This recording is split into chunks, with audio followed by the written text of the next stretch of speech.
মহন্ত দরবার থেকে আসলে পাগল সে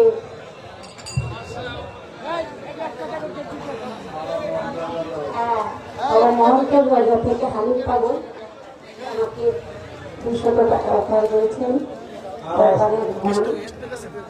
দুটো মালা দিয়েছেন, অনেকগুলো টাকা দিয়েছেন।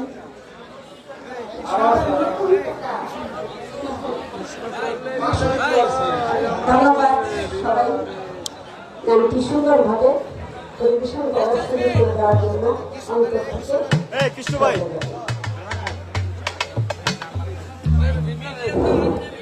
ক্রিস্টিয়া মন্ডিলা পক্ষ থেকে মোটিভেশন দাদা শিক্ষা পাস করে করতে একটা টাকা ভুলের মালা। গান কমিটির সভাপতি সুভাষ তালুকদার এও 500 টাকা দিয়ে আজকে আমাদের পাড়া গুরু ও ভক্ত গুরু হইল আলাপা, ভক্ত হইল জয়েশ পাল্লা। ঠিক আছে। আমাদের নুর ইসলাম সরকার কেউ এখানে পুরস্কার করছে। হ্যালো হ্যালো ভাই, 10 নম্বর পয়সা নাই।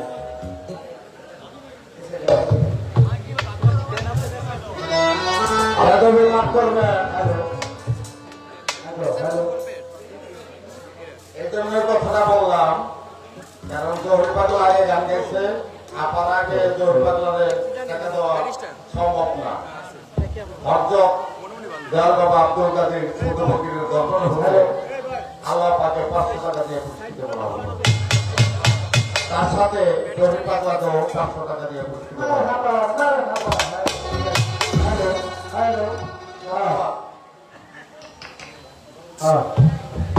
ধন্যবাদ সবাইকে। মায়ের প্রতি সম্মান দেখাইল আমার বাবা, তাতেও কিছু খুশি। মা বোনাই আমার অন্তর থেকে সালাম রইল, শ্রদ্ধা রইল। ধন্যবাদ।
গান আমি গেয়েছি তোমার নাম স্মরণে ঘূর্ণি দানে দয়া ভিক্ষা চাই অবহেলাহি তোমার মতো দরদি কেউ নাই। এই গান গেয়ে যদি সামনে এই বিপদ দেখি সারা জায়গা মোটাই তো দেখি বিপদ। এটা তো কেবল একটা সিগন্যাল মাত্র। এই গানের লেখক সেই সিলেটের সোনারগঞ্জে সাধক দুর্বিল সেন।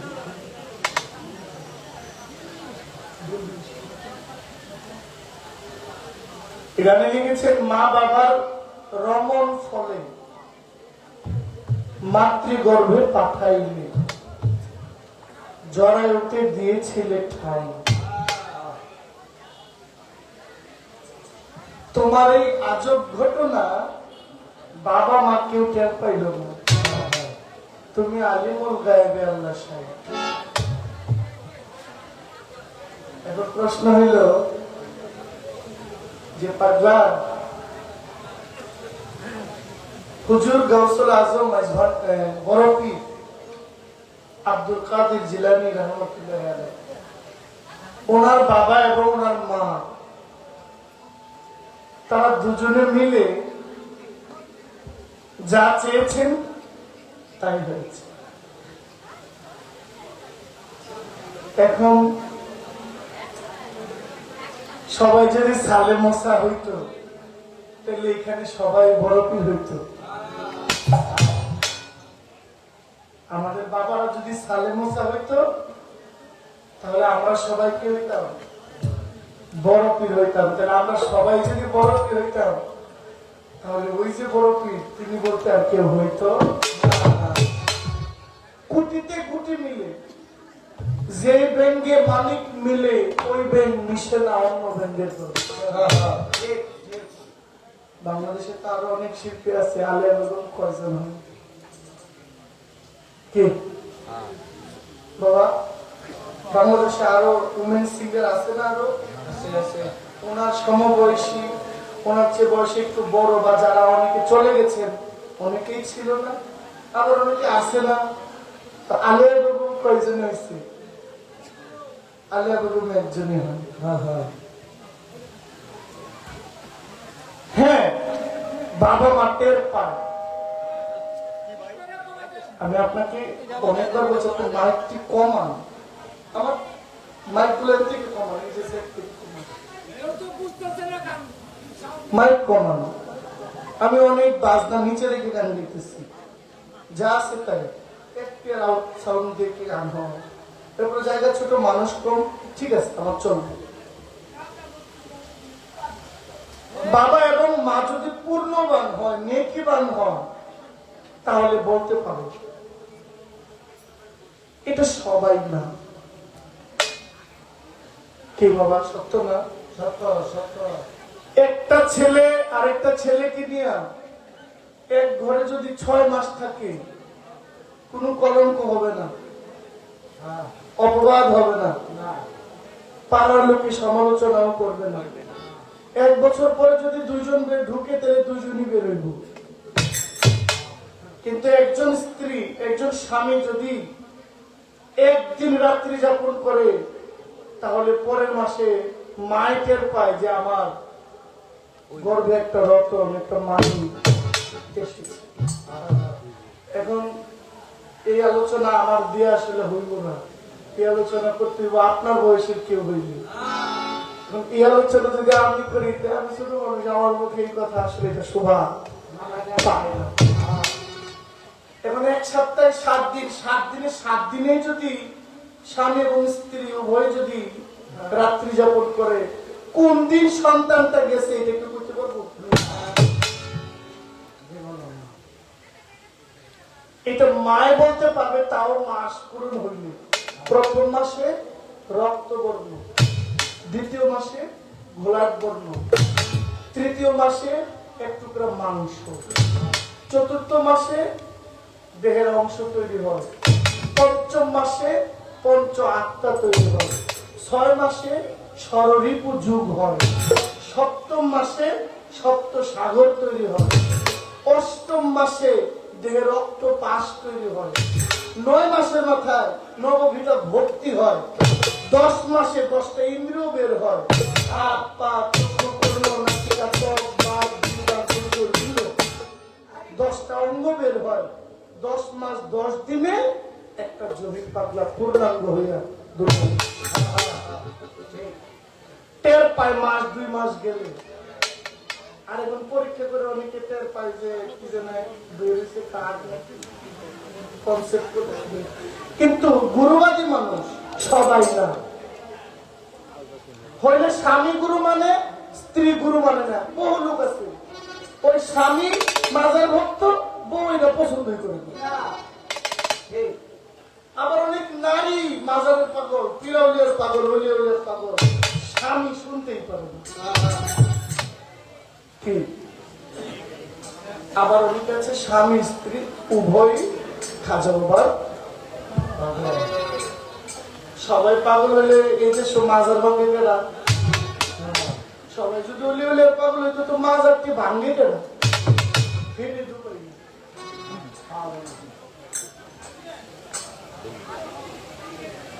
এরপরে আমার মা আমাকে জিজ্ঞেস করলেন যে বাবা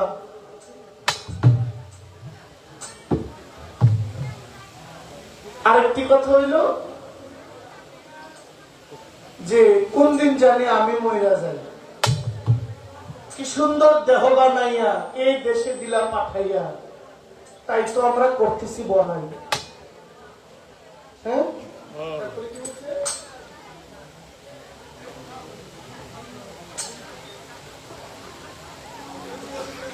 কেউ চিরদিন বেঁচে রয় না, কোন দিন জানি আমিও। সঠিকই তো আপনি বলেছেন পৃথিবীতে এই এই মানুষগুলোকে তোমরা মৃত বলিও না।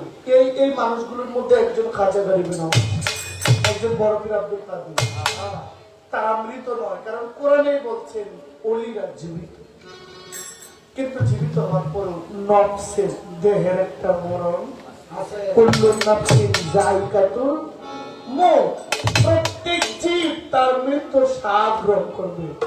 তেমনি আচ্ছা ওলিদের কাতার বাদ দিলাম, আমরা নবীদের কাতারে গেলে মুসা নবী, ইব্রাহিম পয়গম্বর, যারা জবরদস্ত নবী এবং যার কারণে আল্লাহ দুনিয়া সৃজন করলে আখিরি নবী নবী মুহাম্মদুর রাসূলুল্লাহ সাল্লাল্লাহু আলাইহি ওয়াসাল্লাম, তিনিও এই ভবলীলা থেকে বিদায় নিয়েছেন।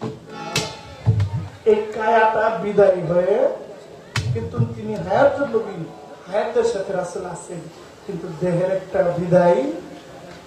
আজকে দেখেন এই যে গত কয়দিন আগে ঈদ গেল, আমাদের আগে আমরা আমাদের অতীতে আমরা বিরক্ত হইতেছে নাকি?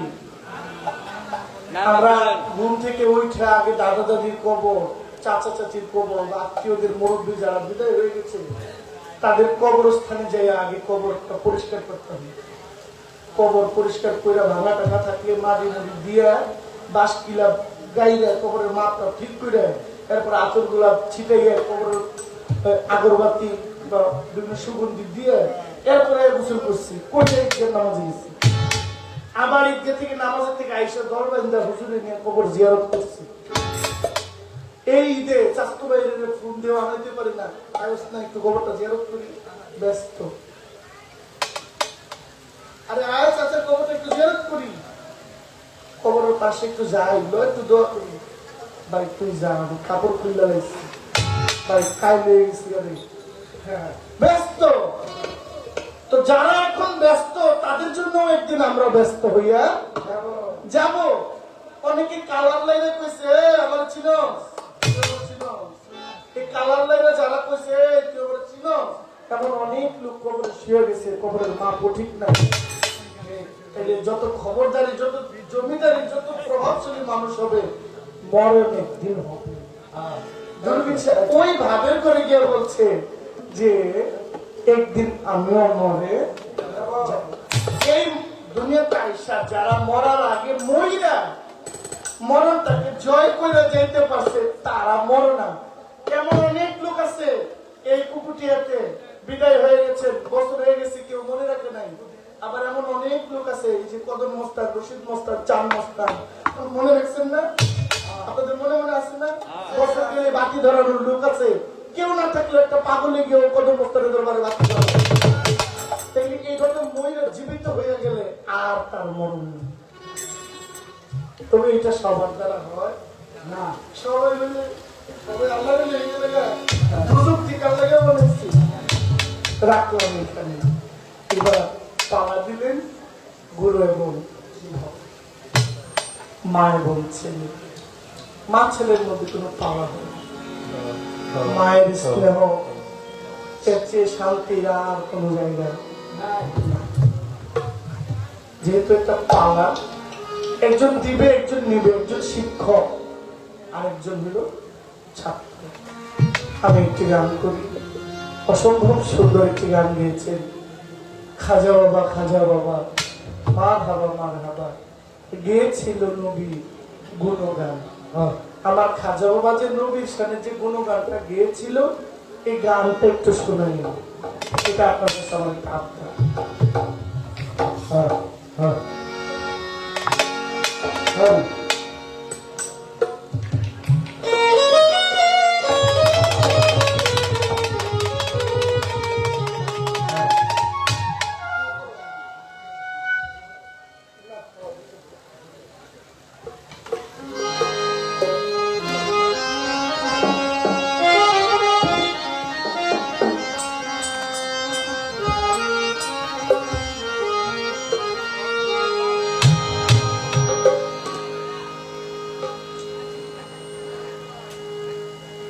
আমায় রাখো কি বা মারো, এই দয়া করো, থাকি না যেন তোমারে ভুলিয়া।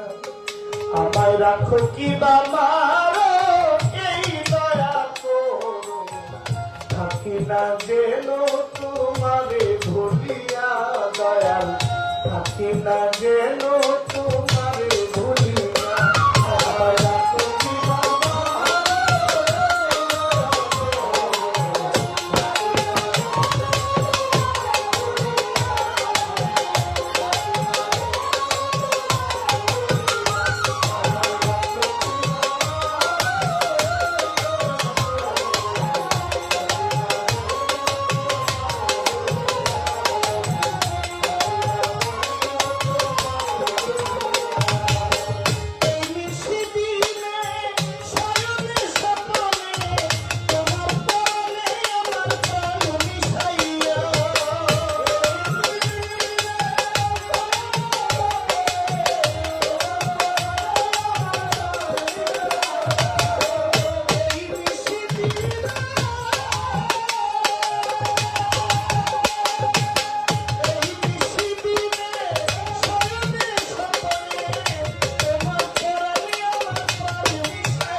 আমাকে পাওয়া দিয়েছেন ভক্ত, এই জন্য আমি একটু আগে গিয়েছি। আমায় রাখো কিংবা মারো, যা ইচ্ছা করো, তবুও থাকি না যেন খাজা বলো তোমায় ভুলে। যেহেতু আমার মা জননীকেও লাস্ট কই আগ করেছি আমার মনে নেই, নারায়ণগঞ্জে জাল করি, তারপরে রাতুরা, আহমদ শাহ, টাঙ্গাইল। আচ্ছা, আমার সাথে গান হয় বেশিরভাগ আমার একটু সিনিয়র বা আমাদের সমমান যারা শিল্পী তাদের, ওনাদেরকে খুব একটা পারি। আপনি এটা একটা প্রশ্ন, আপনি তো খেয়াল করবেন, এটা আমার হাত, এটা আমার কান, এটা আমার চোখ, এটা নাক, এটা মুখ, এটা মাথা, এটা আমার পা, এটা আমার পেট, এটা আমার বুক, এটা আমার সিনা, এটা আমার পিঠ, এটা আমার উরু, এটা আমার হাঁটু। এই দেহের অঙ্গের প্রত্যেকটা অঙ্গের একটা নাম আছে, সবগুলা মিলিত হয়ে এটা একটা মানব দেহ, ঠিক না? মা সবগুলো অঙ্গ মিলাইয়া এই দেহটা একটা মানব দেহ। এই দেহের ভিতরে আর একটা জহির আছে,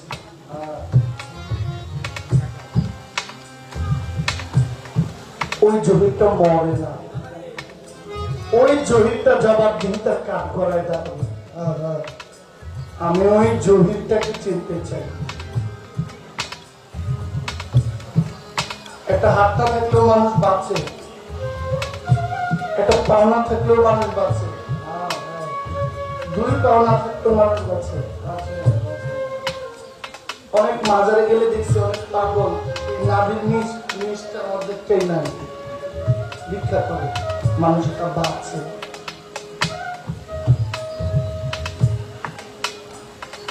কিন্তু একটা জহির না থাকলে এই মানুষটা বাঁচে না। এই জহিরটা কোথায় থাকে?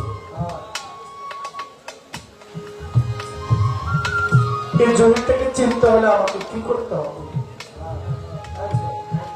এই জহিরটাকে বশ করার জন্য কি প্রয়োজন আমার? যেদিন এই জমির জবাবের কাঠগড়ায় দাঁড়াবে, সেদিন জবাব দিতে হবে। এটা চেনার জন্যই আপনার কাছে আসা। দ্বন্দ্বলোকের জন্য পীর ধরে না, দ্বন্দ্বলোক বাড়ানোর জন্য কেউ পীর ধরে না।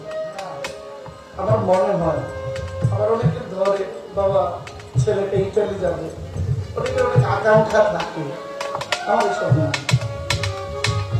আমি আমাকে চেনার জন্য আপনার কাছে এসেছি। আমার ওই জহিরটা থাকে কই?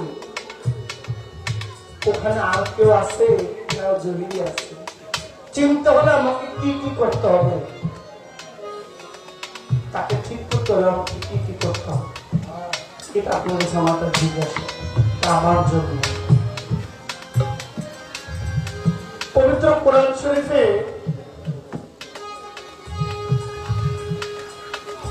আবু জাহেলের নাম আছে, ফেরাউনের নাম আছে, নমরুদের নাম আছে, আবুল আহাবের নাম আছে। এই পবিত্র কোরআনের ভিতরে এই বিশ্ববিখ্যাত জাহেলদের নাম আছে, আসেনি? মিথ্যা কথা না। এই বইটা পবিত্র না? একটু মনোযোগ দিন। এই বইটা পবিত্র না? এই বইটারে মানুষ মিলে পড়ার আগে চুমা দেয়, চুমা দেয় না?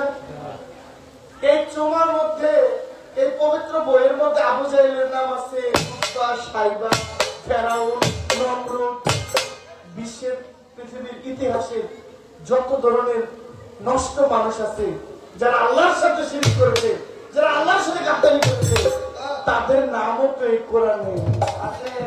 এরপরেও কেন এই কোরআনকে মানুষ চুমা দেয়?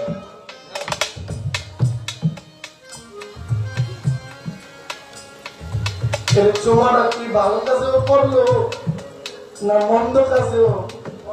পড়লো। আসলে কোরআনটা কি? কোরআন কি একটা বই না কোরআন অন্য কেউ আলোচনা করে?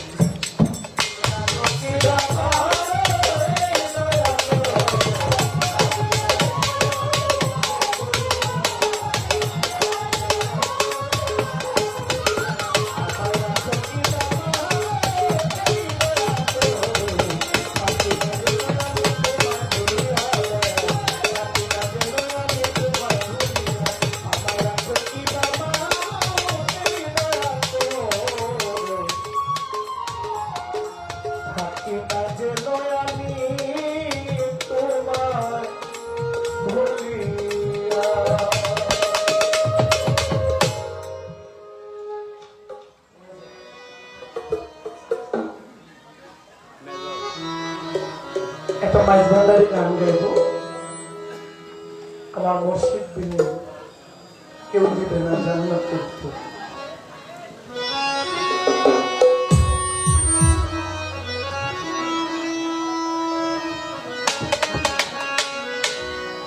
আমার মসজিদ দিলে কেউ দিবে না জান্নাতের তরি।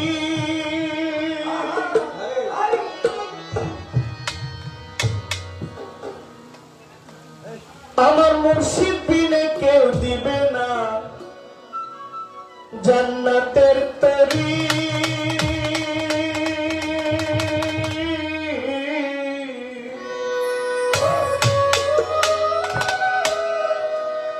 আমার ভব সিন্ধু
আমার বোনেরা ভাইরা অনেক টাকা আমাকে দিয়ে গেছেন, পুরস্কার করেছেন, আপনারাও দিয়েছেন, মারা দিয়েছেন। সবাইকে আমার পক্ষ থেকে সালাম জানাই। সালাম।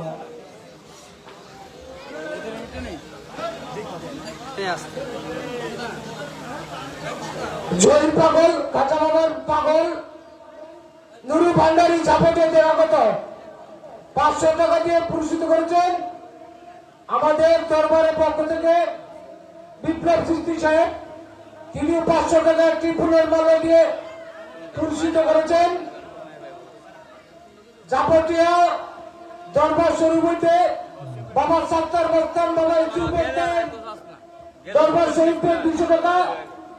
আমাদের আরেক ভাই বিশিষ্ট ব্যবসায়ী আবু বকর আলী 500 টাকা দিয়ে পুরস্কৃত করেছেন। শুরুতে থেকে আগত সেলিম ভান্ডারী তিনি 250 টাকা দিয়ে পুরস্কৃত করেছেন।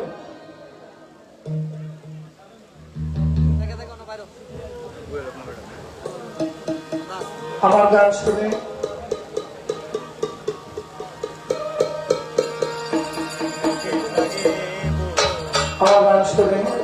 অনেক টাকা আমাকে উপহার দিয়েছে। আপনারা যারা পুরস্কৃত করেছেন এবং যারা একটু ধৈর্য সহকারে মনোযোগ দিয়ে গান শুনছেন, সবাইকে আসসালামু আলাইকুম।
হ্যালো, আমার আওয়াজটা একটু বাড়ায় রাখবেন আর আমার ছেলের সময় একটু কমে দিবেন, কারণ ওরা তো এমনি পাওয়া। আমি মাঝে মাঝে কিছু কথা ভাবি আর আশ্চর্য হই যে এক সময় টিকিট কাটারে গান গাইতাম, তখন মাইক মধ্যে লাগতো না, ভুলে বলাই যেতাম, কেমনি গাইতাম। আমি এটা ভাবতেই পারি না, এখন মাইক দিয়ে হইলেও চলে না, এই অবস্থা। কারণ নিজস্ব একটা জোয়ার পাওয়ারের একটা ব্যাপার তো আসলে অনেক চমৎকার।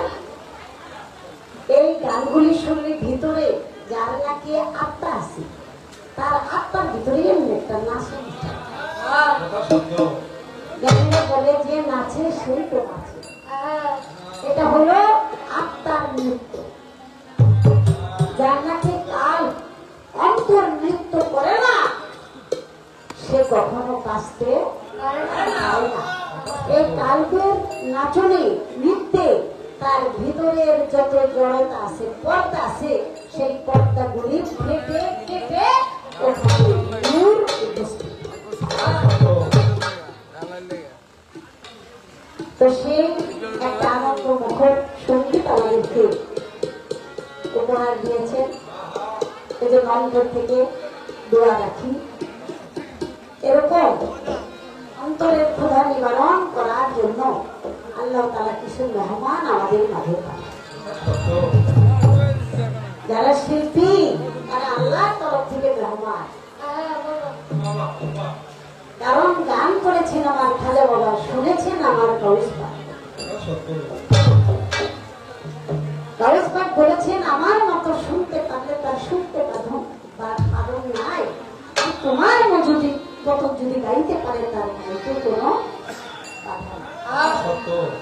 তাহলে সেই অবস্থান, সেই আদর্শ, সেই স্বভাব থাকতে হবে তার মধ্যে। সেভাবেই আমরা পরিবেশ পেয়েছি। এবার আমি একটা গান রাখি। তবে আমার ছেলে জহির পাগলা যতই ভাবেন সহজ সরল, না রে ভাবে না। বাপ বেটা দুই দিকে পালা যদি হয়, খেলা যদি হয়, বাপে চাই বাপের দল জয় হোক, আর ছেলে চাই ছেলের দল জয় হোক। আজকে পালার ক্ষেত্রে তাই হয়ে গেছে। গান করেছিলাম, গিয়েছিলেন নবীর গুণগান, গান এই কথা যে জিজ্ঞেস করবো আমি একটু একটু টের পাইছিলাম, একটু একটু টের পাইছিলাম যে জিগেলে জিগেলতে হাসাই জিগে আল্লাহ পুত্রা মায়ের বাড়ি গেছে, খাইতে দিছে, যাও যাও মানে চিনি ছাড়া মিলেই ছাড়া এত দিছে। কয় মা ও এত যাও দিছে, কয় পুত্রা কতদিন ধরাইছে ওটাই করে খাও। কয় মা ওই আর কেউ খাইব না, দেখতে আমার দিয়ে রয়েছে। কয় পুত্রাই কয় কি এই কি যাও যাও রয়েছে রাগে। একটা পুত্রা ওইরকম একটা খাওয়াই দিবে, এরকম অবস্থায় করে দিতে পারি। একটা গান রাখি আপনাদের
সেটাই বাংলাটা কমে একদম টেলিস্টারের মতো। আপনি তো ব্যালেন্স বুঝতেছেন না, আমার কণ্ঠের মাপ তো হয়ে গেছে না, আর ওদের মাপ হয়ে গেছে, এখন আর বেশি চাপ নেই। আমি কষ্ট করে যদি এটা আপনারাই বুঝতে না পারেন তাহলে তো সারা রাত বাইরে থেকে এলাম সাপ সকালে তাহলে তো আমি তো লজ্জায় মরি। সেজন্য একটু গোছায় রাখতে হবে।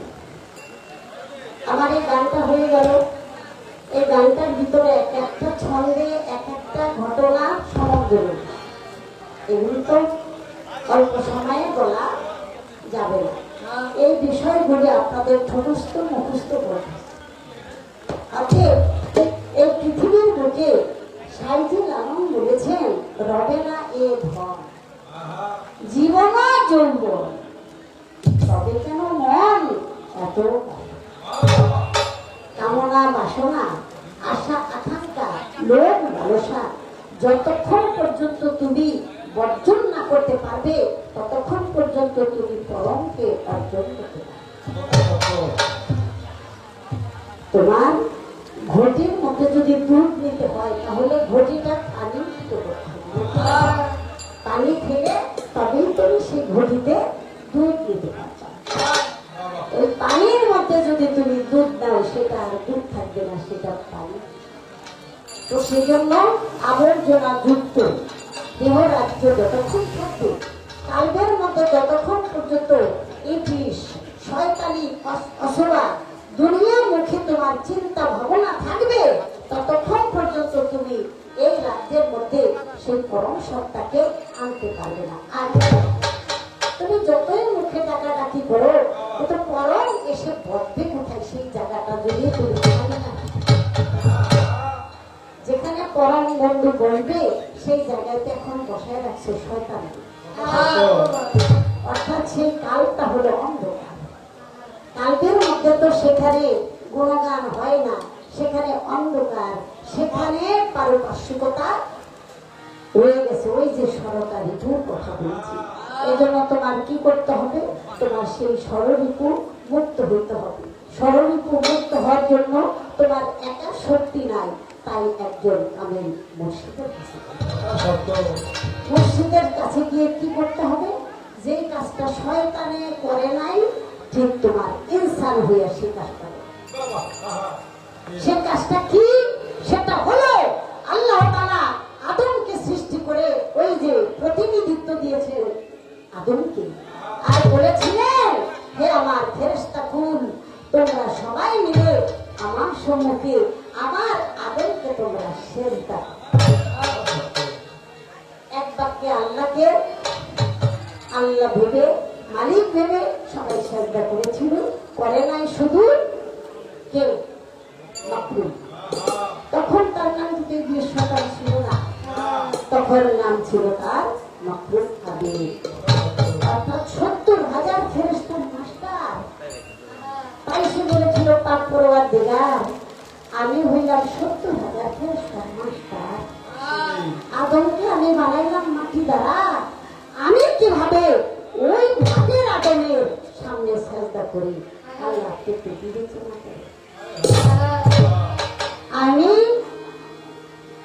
90,000,80,000 বছর আমি ইবাদত বন্দেগী করেছি, এই মাটির আদমে মাত্র হলো সে কয়দিন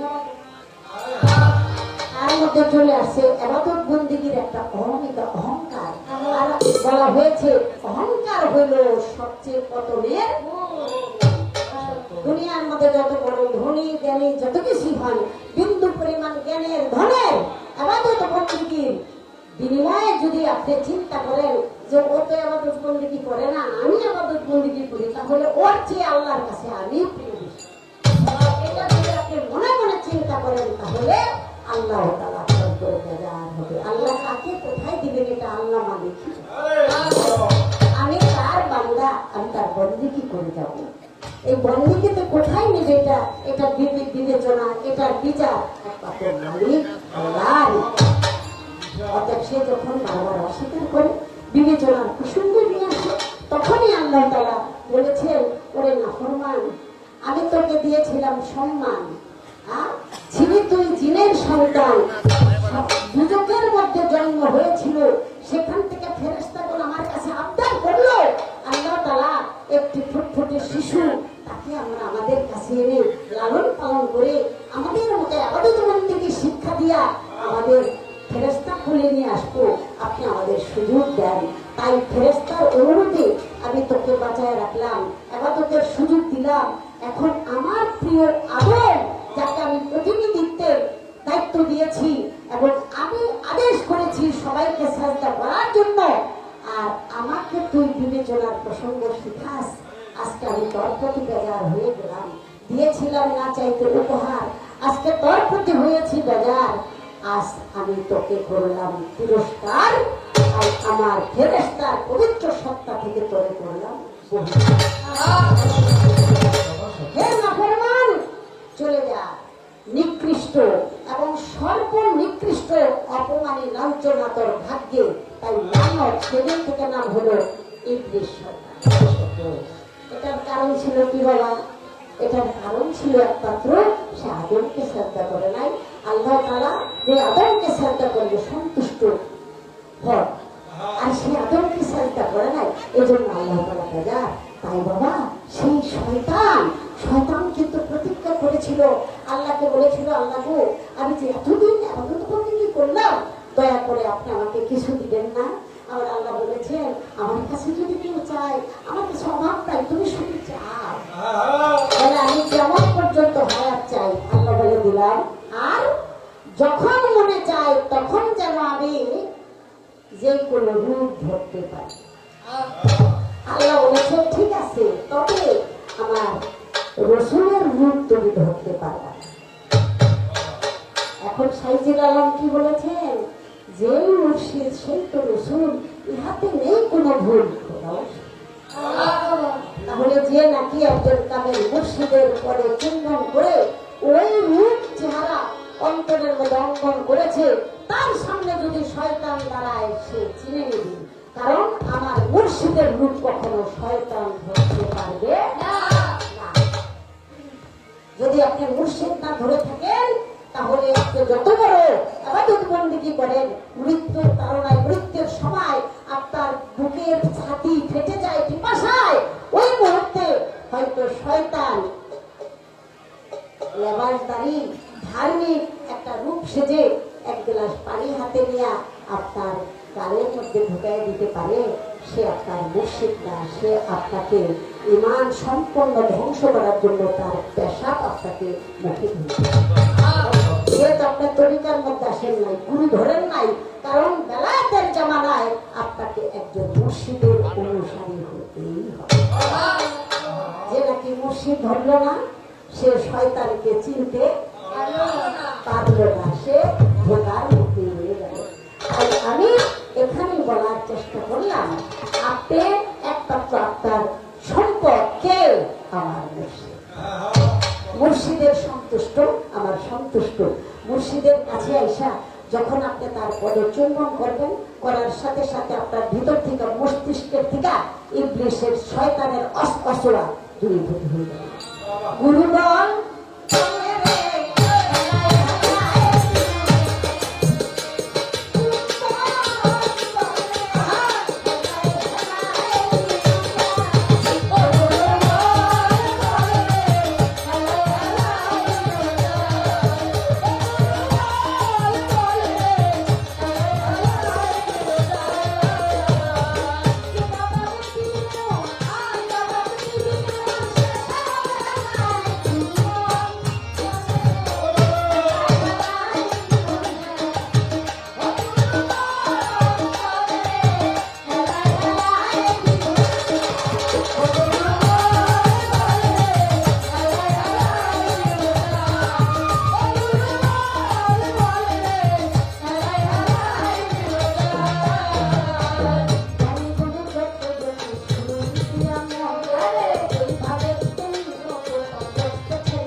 টানা হইলে মনের মধ্যে শান্তি নাহি আর দয়াম নবীর ভক্ত একজন যাদের নাম ছিল একদিন নবীর বুকে দাওয়াত দাওয়াত যখন করে দিল নবীজিকে তাই তো তিনি পীরের কাছে করিলেন আয় ডাক দিয়া কই নবীজিকে দাওয়াত করিলাম কিবা তারে খাইতে দিব একবার না ভাবলাম জাগরের বিবি বলে শরীর শান্তি আমাদের ঘরে আছে নিশান করেন সে বকরি কিন্তু আছে একটা মন্দ হবে না বকরি খালি জবাই করবেন খানা দিব না ঘরে কিছু আটাই আছে রুটি বানাইবে রুটি আর বস্তু দিয়া বানাইবে তাই শুনিয়া খাইবে যাবে বকরি জবাই করে দিদির কাছে বলল তিনি বলল তোমার শুনে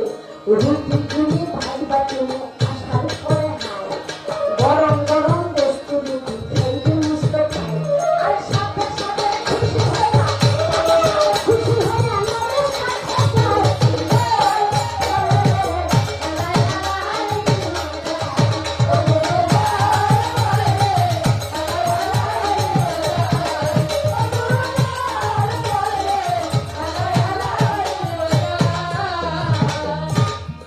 বকরি খাই জবাই করতে বড় ছেলে এবং তার বাবা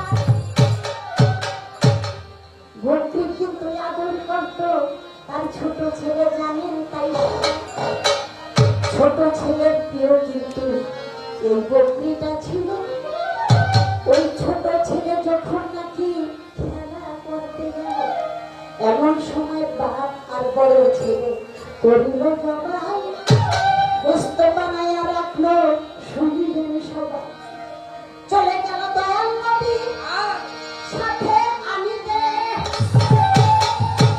ওই সময় ছোট ছেলে আসলো বাড়ি চাইয়া দেখে খুদার সাথে দড়ি যায় ঝুলে যায় তাই দেখিয়া বড় ভাইকে আমি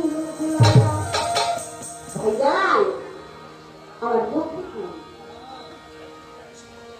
ভাই বলতেছে ভাই বকরি তো জবাই করে ফেলছি জবাই দয়াল নবীকে দাওয়াত করছে ভাই তাই বকরি ছাড়া তো কি দিয়া খাওয়াবো তাই জবাই করে বসে তখন ছোট ভাই বলে আমার প্রিয় বকরি যেটাকে ছাড়া আমি ঘুমাইতে পারি এই বকরি ছাড়া আমার মনে বসে না বকরিরে জবাই করছো তো বকরিটা কেমনি জবাই করলাম ওই বাইরে এই যে চাকুটা দেখো এই যে বকরির গলার মধ্যে বুঝতেছে আমি মাথাটা ধরছি হ্যাঁ তখন জবাই করছে ওই চাকু দিয়ে জবাই করে কেমনি জবাই করে ভাই কেমনি জবাই করে আর কোনোদিন ছোট ছেলেটা দেখে নাই কেমনি জবাই করছে বারবার যখন কইতাছে কয় দেখবা তুমি দুজনই তো পিঠা পিঠি ছোট দুজনই দেখবা তুমি হ্যাঁ তাহলে কি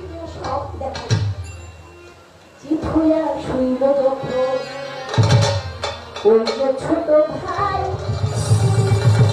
গলার মতো ছুরি চালাইয়া করিল যখন জবাই করে ফেলছে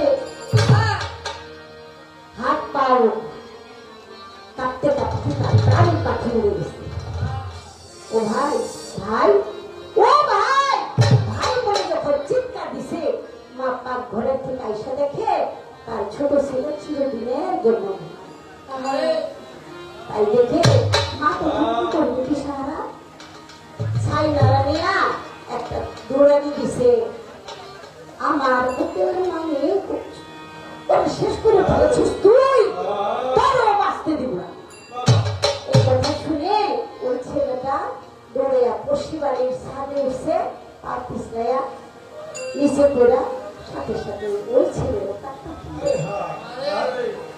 মা কি করবো মনে করছে যে আমার স্বামী তো নবীজিকে আনতে গেছে আমি যদি রান্না বান্না না করে এই ছেলের চিন্তা করি কান্নাকাটি করি তাহলে আমার স্বামী অপমান হবে আমার দয়াল নবী কষ্ট পাবে তাই দুইটা ছেলেকে আইনা রান্না করে একটা ছালা দিয়া ভাইকা মায়ের রান্না বান্না সব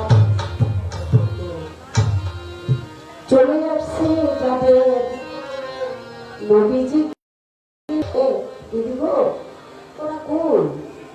দিদি তখন বলে, স্বামী গো আপনি দয়াল নবীর সাথে বসে খানা খান, ওরা পরে খাবে। স্বামীকে বলতেছে না, কারণ স্বামী যদি সহ্য করতে না পারে, স্বামী যদি সহ্য না করতে পারে, আমি অনেক মা বোনকে কথাটা বলি যে সহধর্মিণী হওয়াটা বড় কঠিন। বউ আর স্ত্রী হওয়া যায়, এই জন্য কথা বলি, বউ আর স্ত্রী ভালো কাজ নষ্ট করা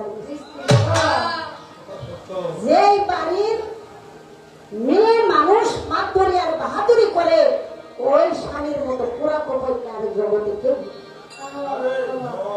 কোন দিকেই সে মানসিক ভাবে শান্তি পাবে না।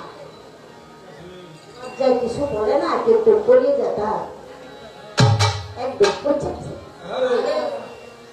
ঘরের স্ত্রী যদি সে সহধর্মী হয়, সেই পুরুষ কোনদিন সাধক, সেই পুরুষ কোনদিন পাক্কা ইমানদার, আল্লাহ।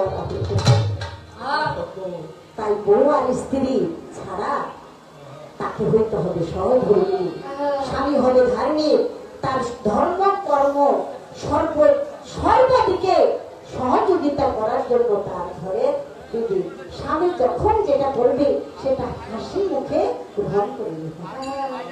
দেখেছেন আমার দয়াল নবী এসেছে, তারপরে সে চোখের পানি ছাড়ে নাই, মুখে হাসিটা মলিন হয়ে যায় নাই যে আমার স্বামী কষ্ট পাবে, তাই বলেছে আপনি খান।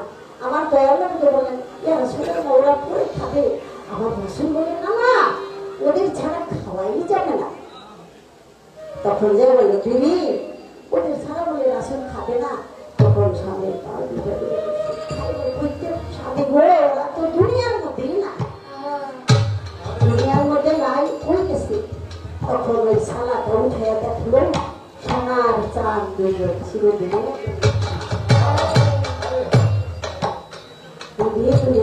আগে বলো নাই যে আগে